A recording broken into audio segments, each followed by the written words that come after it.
Doctors had told the 95-year-old monarch to remain on light duties for 2 weeks after spending a night in hospital last month for preliminary investigations.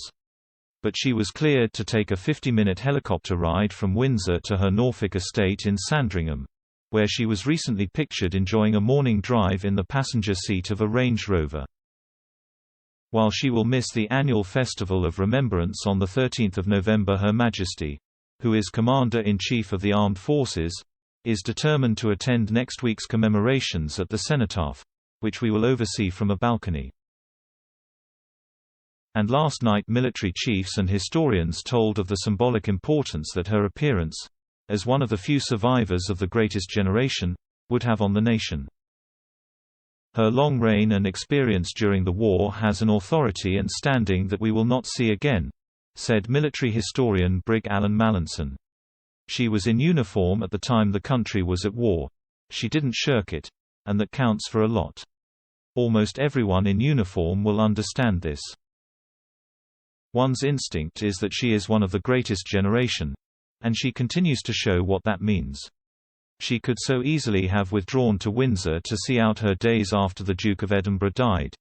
Many were predicting this, but she continues to show that she is unparalleled. Gen Lord Richards of Herstmonceux, head of Britain's armed forces from 2010 to 2013, said that her consistency and devotion to duty continue to provide reassurance to all ranks. It has always been so reassuring to see her there on that day. Her role in our lives is hugely significant and this day symbolizes it, he said. In the toughest times of my tenure as head of the armed forces, aggravated sometimes by the challenge of dealing with politicians who had legitimate though shorter-term horizons, the knowledge that Her Majesty is ultimately our inspiration and authority was hugely reassuring.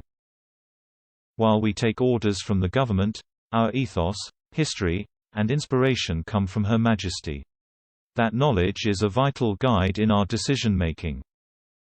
Professor Heather Jones, author of the new book For King and Country, The British Monarchy and the First World War, said the First World War completely transformed the role of the monarchy for the United Kingdom.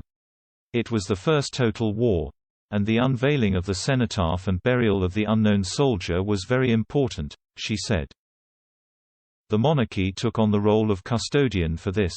It acted out symbolic rituals which allowed this grief to be present in public.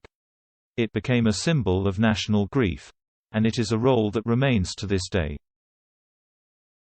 She added, "The change that is coming with the passing on from the last generation to have fought during the Second World War is going to be very big. It will affect those attending those veteran parades."